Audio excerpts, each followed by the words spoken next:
जानते हैं कि जिसे दुनिया सिर्फ एक राक्षस के रूप में याद करती है, वही रावण कभी इतना महान विद्वान और तपस्वी था कि देवता भी उसकी शक्ति से डरने लगे थे। आखिर वह इतना शक्तिशाली कैसे बना और फिर उसका अंत क्यों हुआ, यही है उस रहस्यमयी कहानी का सच।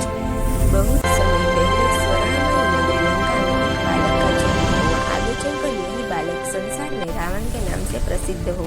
उसका जन्म महान ऋषि विश्रवा और राक्षसी कुल की राजकुमारी कैकेयी के घर हुआ था। इस कारण उसके भीतर दो अलग अलग संस्कारों का संगम था, एक और ऋषि परंपरा का ज्ञान और दूसरी ओर राक्षसी कुल की शक्ति। बचपन से रावण असाधारण प्रतिभाशाली था। उसे वेद, शास्त्र, संगीत और आयुर्वेद का गहरा ज्ञान था। कहा जाता है कि वह इतना महान पंडित था कि उसने कई ग्रंथों की रचना भी की। वह वीणा बजाने में भी निपुण था और भगवान शिव की भक्ति में भी सदैव लीन रहता था। लेकिन रावण के मन में एक वह संसार का सबसे शक्तिशाली व्यक्ति बनना चाहता था। वह चाहता था कि तीनों लोकों में उसका नाम और जीवन का लक्ष्य बन गए। एक दिन उसने निश्चय किया कि वह भगवान शिव को प्रसन्न करेगा। इसके लिए वह घने जंगलों और पर्वतों के बीच चला गया और वहां कठोर तपस्या करने लगा। उसने भोजन और जल तक त्याग दिया और गहन ध्यान में लीन हो गया। दिन बीतते गए, फिर महीने और फिर वर्ष भी बीत गए। रावण की तपस्या इतनी कठोर थी कि उसमें तपती हुई देवताओं के लोक तक पहुंचने लगी। देवता चिंतित हो उठे। उन्हें डर आती लगी रावण को अत्यधिक शक्ति मिल गई तो वह पूरी सृष्टि के लिए खतरा बन सकता है। लेकिन रावण की तपस्या रुकने का नाम नहीं ले रही थी। कहा जाता है कि जब वर्षों की तपस्या के बाद भी भगवान शिव प्रकट नहीं हुए तो रावण ने अपनी भक्ति को और भी कठोर बना दिया। उसने एक एक करके अपने सिर काटकर भगवान शिव को अर्पित करने शुरू कर दिए। हर बार जब वह एक सिर अर्पित करता तो दूसरा सिर फिर से उग आता और वह दोबारा तपस्या में लग जाता। इस प्रकार उसने अपने 10 सिर भगवान शिव को अर्पित कर दिए। उसकी यह अद्भुत भक्ति देखकर अंततः भगवान शिव प्रसन्न हो गए और उसके सामने प्रकट हुए।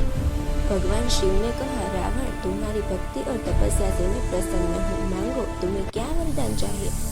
रावण ने विनम्रता से सिर झुकाकर कहा कि वह अपार शक्ति चाहता है ताकि कोई भी देवता या दानव उसे आसानी से पराजित न कर सके। भगवान शिव उसकी भक्ति से प्रसन्न हुए और उसे कई दिव्य वरदान दिए। उन्होंने उसे अपार शक्ति, ज्ञान और अनेक दिव्य अस्त्र प्रदान किए। इसके अलावा उन्होंने उसे एक अद्भुत तलवार भी दी जिसे चंद्रहास कहा जाता है। इन वरदानों के बाद रावण की शक्ति कई गुना बढ़ गई। वह अब केवल एक राजा नहीं रहा बल्कि तीनों लोगों में अपनी शक्ति का प्रतीक बन गया। उसकी स्वर्णमयी लंका और भी समृद्ध हो गई। कहते हैं कि उसके महल सोने के बने थे और वहाँ अपार धन संपत्ति थी। रावण के पास केवल शक्ति ही नहीं थी बल्कि गहरा ज्ञान भी था। वह ज्योतिष, आयुर्वेद और संगीत का कई विद्वान उसे महापंडित भी कहते थे। लेकिन जैसे जैसे उसकी शक्ति बढ़ती गई वैसे वैसे उसके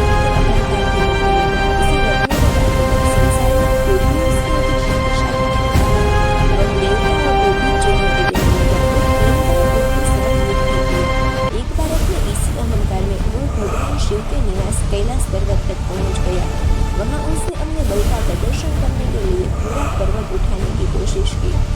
तभी भगवान शिव ने अपने पैर की अंगूठे से पर्वत को दबा दिया। पर्वत का भार इतना बढ़ गया कि रावण का हाथ उसके नीचे फंस गया।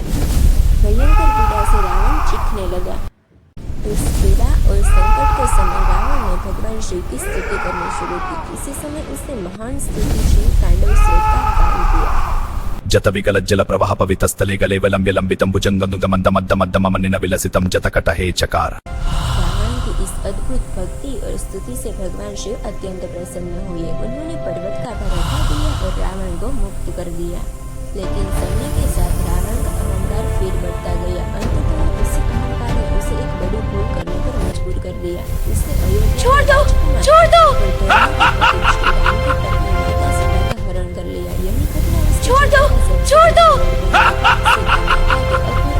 भगवान श्री राम उन्हें वापस लाने के लिए लंका के प्रस्थान किए।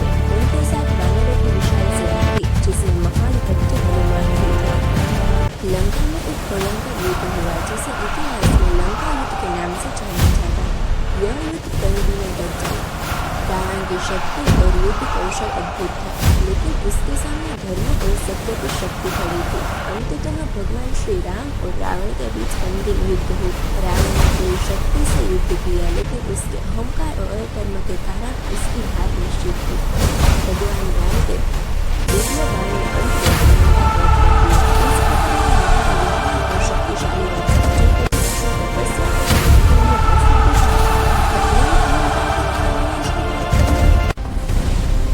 रावण की कहानी में हमें एक गहरा संदेश देती है। ज्ञान और शक्ति मनुष्य को महान बना सकती है, लेकिन यदि उनके साथ विनम्रता न हो तो वही शक्ति उसके पतन का कारण बन